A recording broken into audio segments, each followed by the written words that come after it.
once again for another Victory Edition episode of the Chicago Bears postgame show right here on the Kanika Sports Channel.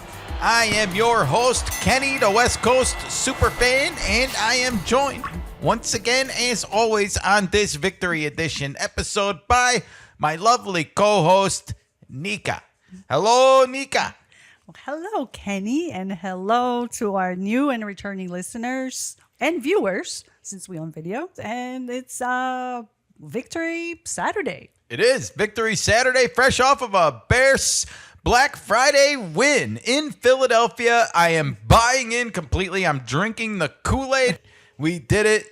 We are finally now arriving at the good, better, and best postgame show.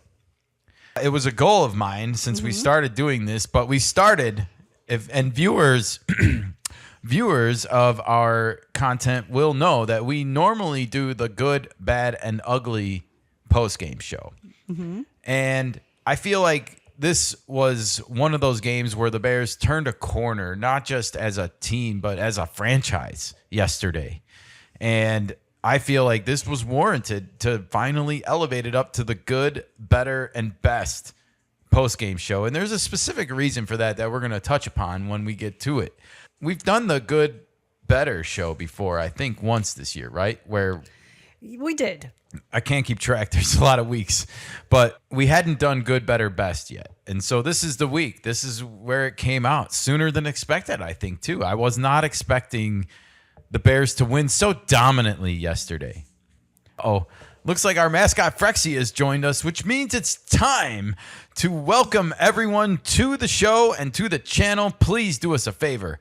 Like this video, subscribe to the channel, and ring that bell for our mascot Freckles. Look at that face. She's with Mama Nika over there.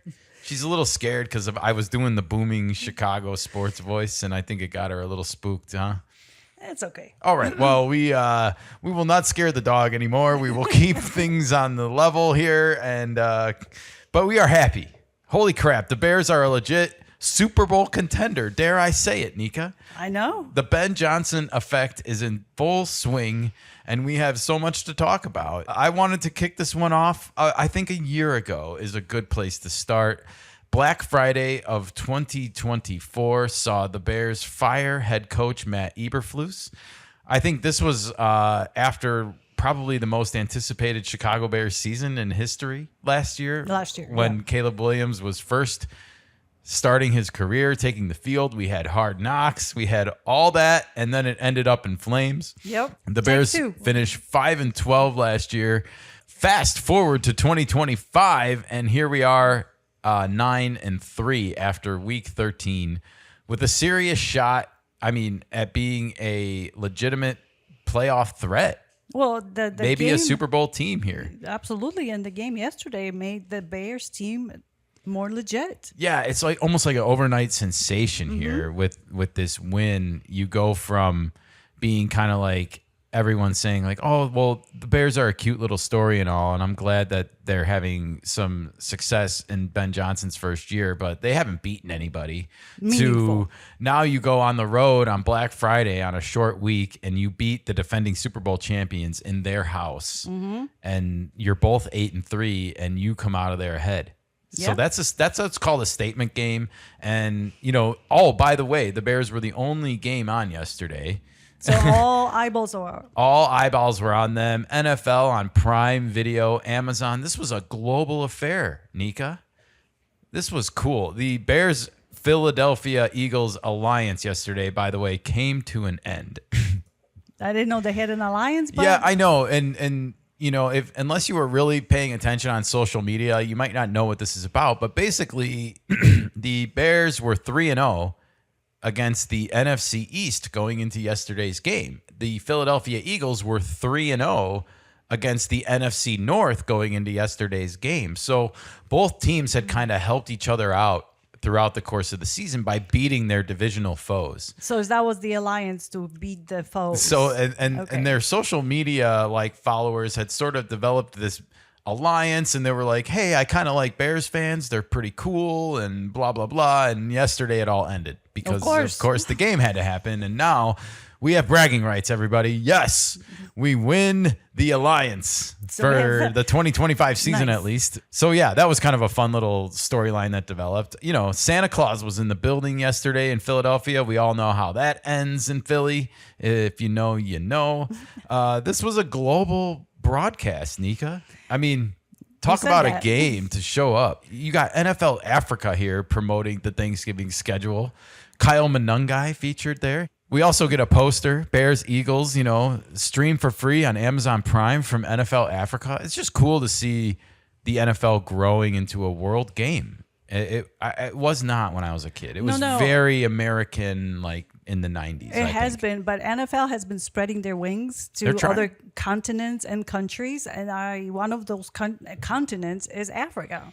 You can tell, too, if you look at the last names of some of the players. Yeah. The Bears have a couple of them. Amen, Agbangbamia comes to mind. Agbangbamia. I said it right. Sorry.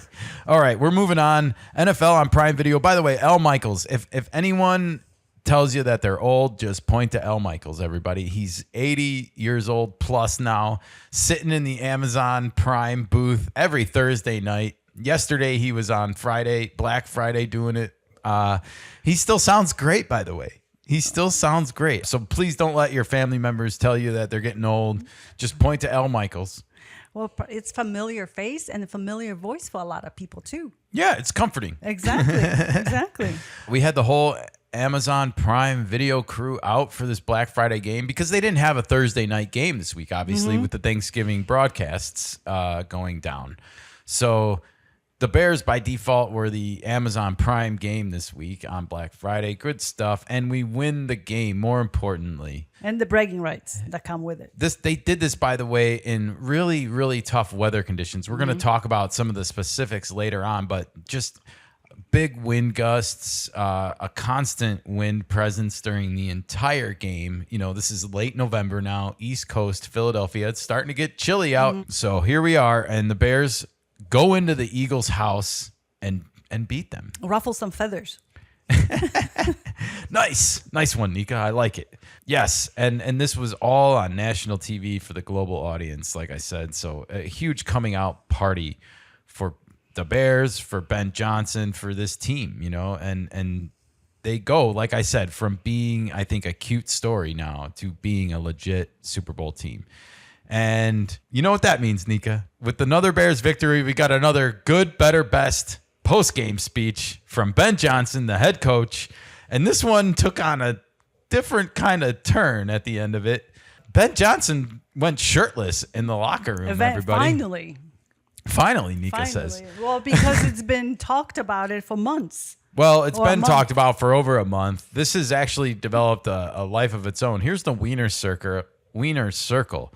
In case you aren't familiar, or in case you don't remember, Caleb Williams threw 4 touchdown passes against the Cowboys earlier this year. And when he did, he won free hot dogs for the city of Chicago at the Wieners Circle, which is a hot dog joint. And they had to pay up when they put that tweet out there, like if Caleb throws 4 TDs. So he did, and he won everyone free hot dogs and became a cult hero for the rest of his life in the process. Now, the Wieners Circle has been teasing since at least the end of October that Ben Johnson could go shirtless in one of his post-game, speeches where he gives out game balls, and that they would give out free hot dogs to the city of Chicago. Well, Ben Johnson has apparently been reluctant to do this, obviously, and maybe been saving it for a special occasion. But yesterday was that day. We got a shirtless Ben Johnson speech, and we got a Wieners Circle response. Is this real life, or is this just fantasy? Now, that's some Bohemian Rhapsody by Queen, if you are unfamiliar. But we get free hot dogs again Tuesday, motherfuckers. The Wieners Circle tweets it out. The NFL tweeted out, shirtless Ben Johnson alert. Victory vibes. I mean, the Bears really, truly went from being a cute story yesterday to one of the best teams in the entire NFL. It's even crazy to hear those words come out of my mouth, but you know why? We gotta talk about it. The Wieners Circle tweeted this out, by the way. We got a new Mayor Johnson, Yeah. Bear Johnson in Chicago might be in hot water because Ben Johnson is coming up hot on his tails, according to the Wieners Circle. And I think more people might take what the Wieners Circle says than the actual mayor of Chicago. Yeah. So here's all the documentation. October 22nd, Ben Johnson takes his shirt off during any Chicago Bears victory this year. It's once again free hot dogs. Caleb Williams was asked about this at a press conference. I don't know if I'm going to encourage him to take his shirt off, he said. And then we get Murphy's Bleachers, October 22nd, on their marquee outside in Wrigleyville. They are tweeting, Bears, it's a good day to take your shirt off, Ben. You know, this was October 26th. Now, the Cubs were long out of the World Series, unfortunately, by then, but they were still active on social media, everybody advocating for the Bears. Of course. And we have all started to advocate for the Bears, and the Bears are here. Now, before we get off of this whole topic, Ben Johnson went shirtless in the locker room.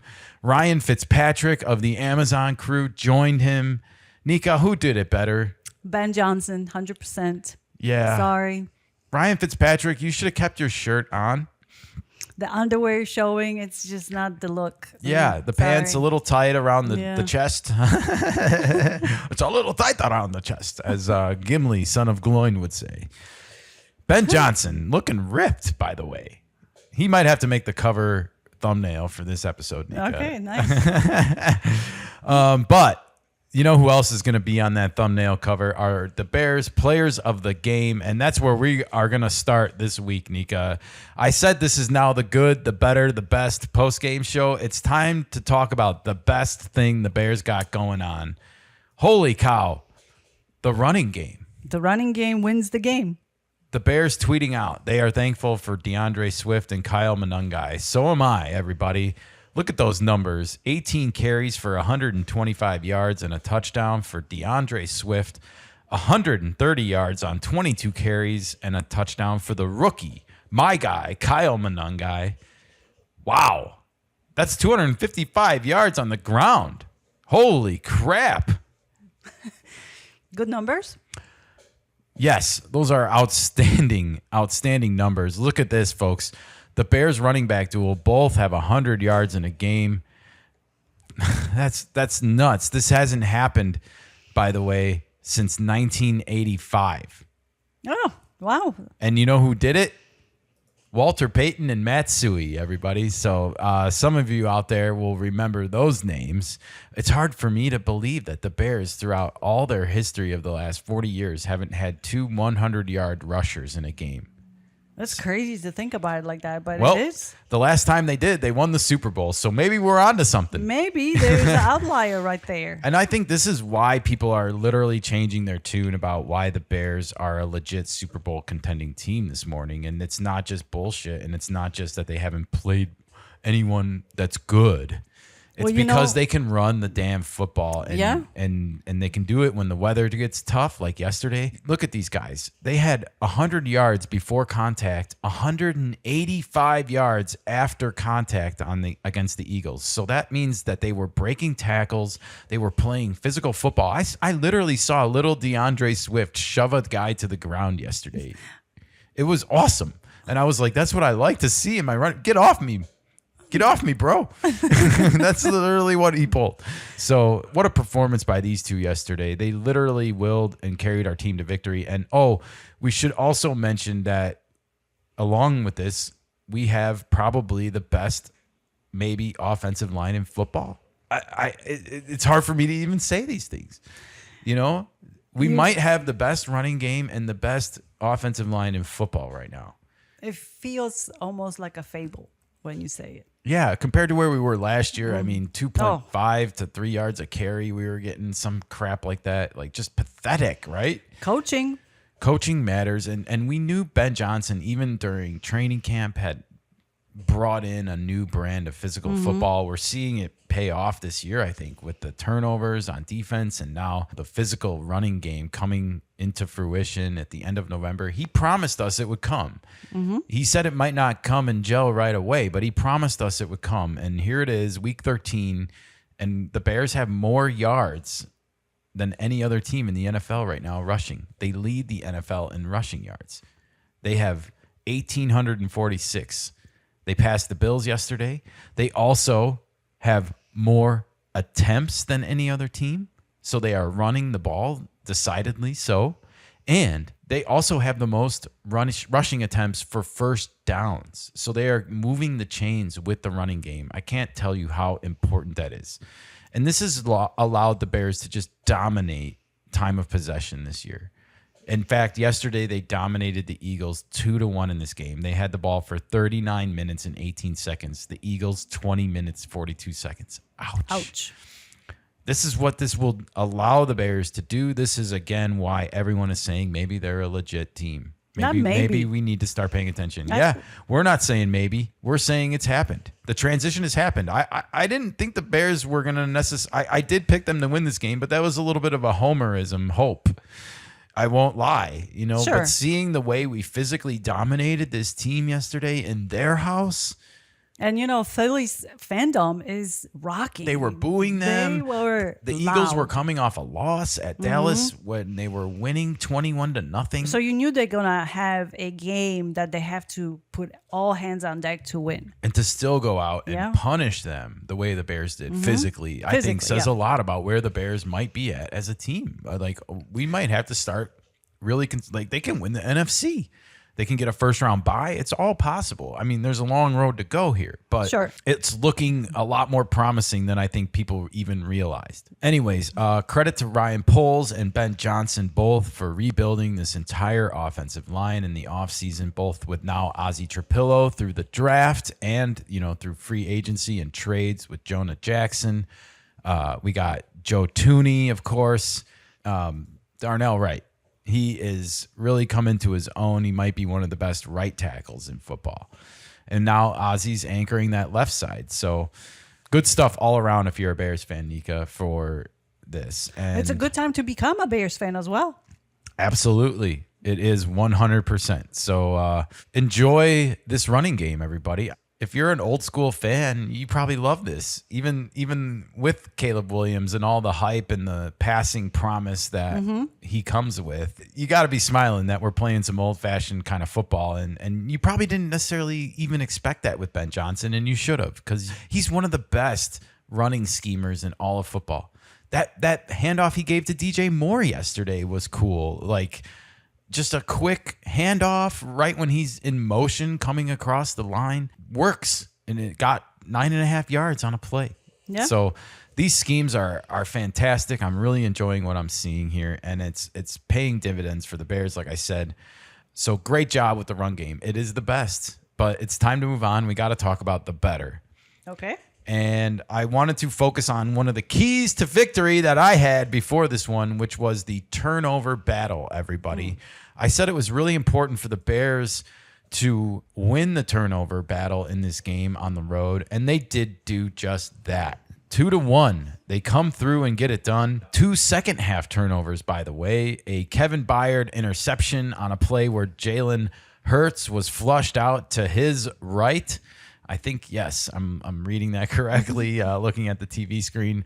He was flushed out to his right, and he made a throw on the run, and he read where Kevin Byard was. He came out of nowhere. Kevin Byard read it the whole time beautifully, gets his league-leading 8th interception. That's right. He's the league leader. It's crazy to say these things, Nika. We did not have these on our bingo card going into the season. And then Nahshon Wright finally gets a game ball after this game. He's probably deserved it the last few weeks, but he gets a forced fumble, and he recovers that fumble on a tush push, everybody. I know. They watched some film. Yeah, the Lions stopped the tush push. We called this a couple weeks ago when they stopped it on Sunday Night Football. Like, film is out. And now you've started to hear some whispers that, like, maybe the Eagles aren't so happy running this tush push so much and, like, having it be their brand. And, like, hey, I watched the Eagles play yesterday. They look lethargic. They don't look like a defending Super Bowl championship team right now. And I don't know if that's credit to the Bears or credit to where they're just at right now. They seem to have lost their identity, and the Bears were able to capitalize. No apologies for that. Right. You got to take advantage of the teams that are not gelling together. Yeah, I mean, I wrote down here the Bears defense just might be better than we thought. Yeah. They just might be, everybody. And they're also getting healthy. Kyler Gordon and Jalen Johnson both returned from IR, that's injured reserve in this game. And even better, they both finished the game without leaving, and that's been a problem in the past this season for the Bears, like where guys come back too soon. So good to see them both leave the game off of crutches, everybody. Nice. And the other better thing that we needed to do on this game that I don't want it to go unnoticed or overlooked is we won the penalty battle, Nika. Yay! About Again, the time. Bears prove that they are becoming more disciplined as the season goes along. Ben Johnson said it in his post-game speech a few weeks back. Imagine where we'll be once we clean up the penalty game. Well, we're seeing it, folks. We are seeing it in real time. The Bears could be a legit Super Bowl contender when they clean up their penalty game. It's really that simple. They were shooting themselves in the foot so much. 12 penalties in a game. 11. 11. There was the most I remember. 12 was one game. Oh, there was. Yeah. Okay. Well, even 11, 12. What's the difference at that point? Yesterday was 4. Yes. The Eagles were penalized 7 times. We win that battle, and one of our penalties I know was a personal foul for 15 yards. So we get penalized 4 times for 35 yards to their 7 times for 44. And their team just looked all sorts of disrupted. They were committing silly, stupid penalties that the Bears were committing earlier in the season. That's what I saw out of the Eagles yesterday. So who knows? Maybe they are capable of cleaning that part of their game up still and becoming a better team before this is all said and done as well. But the Eagles team that I saw yesterday, I wasn't totally impressed with. But who knows? Maybe the weather had something to do with all of this, Nika, because we got to talk about the good in this game. And I wrote down here, Caleb Williams was good enough. If you watched the game yesterday and you see the stat line afterwards, you're going to look at this and be like, whoa, Kenny, I think this is borderline bad, ugly. 17 for 36. Ouch, that's under 50%, folks. That's a far cry away from the 70% standard that Ben Johnson wanted. 154 yards through the air, a touchdown pass, and an interception. So one of them won. The interception, by the way, was on a screen pass, and it was kind of tipped and then caught in the air by the defensive lineman. Got to give him credit for making a hell of a play, but we've also seen Caleb get away with probably 2 or 3 passes this year, and that stuff's going to even out throughout the year. So just a tough break on that particular pass, and you just got to roll with it. Now I want to mention the weather because wind was a factor in Philly yesterday. This is Jason Logan, who is a betting specialist. And he is tweeting about the weather. There's something to mock with the weather when the betting specialist is tweeting about it, right? Oh, yeah. So he tweets that there's a wind factor in Philly, sustained of 20 miles an hour winds out of the northwest with gusts up to 37 miles an hour blowing corner to corner at Lincoln Financial Field. Oof, that seems windy. Now, this actually became a point of strategy in the game because people don't even realize this. Now, Philly was throwing into the wind in the first quarter, and I don't know why they chose the side they chose, because the Bears chose to receive and Philly got to choose which side to defend, and yet they chose to go into the wind in the first quarter, and maybe they just forgot the rules or something, but by doing so, they also decided their fate that they would be going back into the wind in the fourth quarter. Oh. And if you look at this game, I just wish Ben Johnson would have passed less in the second and third quarter, because those are the 2 quarters Caleb was throwing into the wind, and those are the 2 quarters where he played and looks like ass out there a little bit. Sure, but maybe those are the factors they didn't consider so much because you don't practice with wind. Yeah, so I don't know. Temps were in the low 40s yesterday, but it felt like the low 30s because of the wind chill.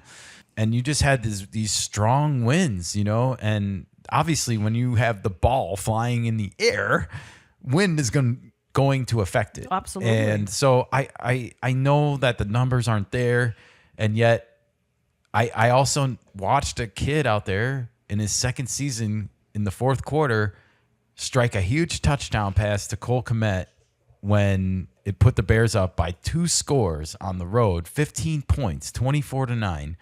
And I can't underestimate how huge that was. I cannot. That was a huge play. an absolutely huge play, a dime, and he even said afterwards that I was going to check down to DeAndre Swift, who was open on the play, but he also saw the safeties cheat up and Komet get some space. And so he took a chance, and we want you to do that, Caleb. Even if you would have failed, yes, I still want you to consider doing that, because that's how Brett Favre became great. That's how Aaron Rodgers became great. They didn't come great by checking down in the fourth quarter when someone was open or thought they might have someone. They threw the ball to the player downfield who they thought might be open, could make a big game-breaking play. And it paid off. And that's what you did yesterday, and you literally helped secure us a win. I can't, again, state how big it was being up 24-9 in that moment. It was, 7 minutes left Yes. of the game time? Not only that, he hit Colston Loveland for a huge, huge fourth down conversion. I mean, you talk about nailed, like we turned the ball over to Philly at midfield. He also scrambled for a clutch first down and stayed in bounds, which allowed the clock to keep running. He didn't just, he slid and made sure his knees were down. And like player awareness, knowing the moment. Like, remember last year on Thanksgiving against the Lions, how that clock ran down. Coaching, again. Jalen Hurts was 19 of 34 in this game, a Super Bowl winning quarterback, also affected a little bit by the weather. I mean, his completion percentage is higher than Caleb's, but let's be real here. Like they were both having a tough time yesterday, and I think the elements played a role. So, yeah, this is a big, big win for Caleb Williams on the road, and it was, something that they can build off of. And we can take it into the final 5 games of this season. And the Bears, whatever happens now, Nika, we've clinched a winning season. For the first time since 2018, the Bears are going to leave this season with a winning record over 500. It's guaranteed. And we have 5 games to go. So, I mean, it's happening sooner than people think and sooner than they realize. So this is all exciting to me. I'm really happy about this. I'm happy for Ben Johnson. Congratulations. Looking good without the shirt. Looking good without the shirt. And the Bears now sit in first place, everybody, ahead of this huge showdown with the Green Bay Packers next week at Lambeau Field, Nika. The Bears' arch nemesis. The Bears' arch nemesis. Wow. This is going to be must-see TV. I was listening to the Scores podcast. They didn't have any Bears talk on the radio this morning. Ironically, they had baseball talk on. You talk about your programming blunders. Like, the Bears have a Black Friday game, and it's a holiday weekend, and yet you stay with your regularly scheduled baseball programming on a Saturday. Like, it's Chicago. Who is running the show over there? Come on. I mean, I will come on your airwaves and talk Bears. Please, somebody can do it, right? Not everybody wants to have the day off. I was excited to listen to some Bears talk and disappointed, but luckily I was bailed out by the Take the North podcast. And that's where it's at the podcast level. Yeah, thank goodness Mark Grody and Dan Weirderer. I don't always agree with all the questions that they ask, but they did do some good Bears coverage yesterday. And the one thing that they said, and they would know this more than anyone, is that they expect to see an elevated national media presence around Hallis Hall going forward. And that's cool. That shows the Bears have taken the NFL by storm. And, if you're on the schedule for the beloved the rest of the season, take notice, Green Bay, twice. The schedule maker had to have fun with that one. Like, let's do Bears twice in the row. It's interesting, right? It is. Like we've already wrapped up the Vikings, and yet we haven't played Green Bay once. And we still have one more game with the Lions. We do. And that is going to be sort of a interesting revenge prove it game for the Bears, because they want to show now, I think, that was a fluke. That week 2, the Lions putting up that 50 spot on them was a fluke. And, we want to show that we can beat them. And that game's going to be at our house, and our crowd's going to be rocking and rolling for that one for sure. And the Bears do have more home games than road games. They've won a lot of tough road games this year. Did. They won at Washington on a Monday night. They did. They won yesterday. The yesterday game, yeah, sure. They won at Philadelphia. And I'm trying to remember the other one I wanted to point out. They won at Cincinnati. That was a one that came down to the wire because of the fact that the Bengals scored 14 points in like a minute. Ravens? And the Ravens, they lost. That Okay, was they but that they was- were in that game. But they did wind up losing that game, unfortunately. But you don't want to walk backwards right now. You're 9-3. You don't want to live in the past. This is a positive development. Of course. So And then you get free hot dogs on Tuesdays. free hot dogs are coming on Tuesday, everybody. That's right. We'll be here talking about it, promoting it all, doing the dirty work for the Bears and their social media team. But hey, happy to do it. Yeah. This is all turning out better than expected, you know? And Well, definitely it makes it covering the Bears a lot more fun. yeah, absolutely. versus It if feels they were like we losing. picked the right season to come along and start, expanding our sports coverage and, covering something that's felt exciting going into it. And especially hiring Ben Johnson. I can't remember, obviously, the last time the Bears did something like that in the offseason where they went out and got a marquee head coach. I think that Ben Johnson, he has done more than change the culture of the Bears offense here. He has changed the culture of the entire team into being one of almost annoying physicality to your opponents. Like your opponents, you're hitting them harder. You're attacking the ball harder than them, and you're just becoming like almost like Dennis Rodman used to be on the basketball court, like annoying, like, oh, they're just out hustling me all the time. And it's just to the point where it frustrates the other team. And you see it on the Eagles yesterday. Jalen Hurts was frustrated in this game. Well, that's the idea behind. Yes. You have to frustrate the other team so So- they make mistakes. And that you do that by doing the little things. Sure. And that's what Ben Johnson's brought back to this team. Same with offense. The Bears aren't winning by being this slick, polished West Coast passing game. They're beating your ass at the line of scrimmage right now and shoving the ball down your throats. I was literally responding to our shorts that we post on YouTube yesterday saying, like, keep running the ball, like, stop passing. We were just gaining like 5 to 10 yards a run. We got to go to Lambeau next week, and it might be bad weather again. I already saw people hoping for like snow and stuff, and I wouldn't hate that, but I that probably gives us an edge with our running game now. Snow looks nice visually. I don't know if it's the best football game you're gonna get out of it. Nevertheless, I would love to see like actually some decent weather, Yeah. because I want to see a high quality Football game match. of football when the Bears and Packers show down now. Sure. Well, it's going to be fun. Remember, the Bears beat the Packers last year at Lambeau Field on the last day of the season, so they probably have had this game circled for a while, and now it's for first place in the NFC North because they are 8-3-1. We're 9-3-0. So whoever wins this game will have less losses and therefore in first place. And more bragging rights. For now. For now. There's 2 games left. I I want to know. remind everybody of that. And, well, that's probably a good place to leave it for this episode of the Chicago Bears Postgame Show Victory Monday, Saturday edition. Wow. Can you believe the Bears are 9-3, Nika? Yes. Wow. Well, I believe it because I've seen it. If you would have asked me that at the beginning of this season, I said no. But the transformation is real, and we've seen that in real time. And that's been so much fun to watch. We'll see what happens with the team. And, the Patriots are also having a great season under Mike Vrabel, their first-year head coach. So I don't know if Ben Johnson is a lock to win Coach of the Year, but he's got to definitely be getting some votes. That's for sure. All right. Well, that has been the Chicago Bears postgame show right here on the Kanika Sports channel.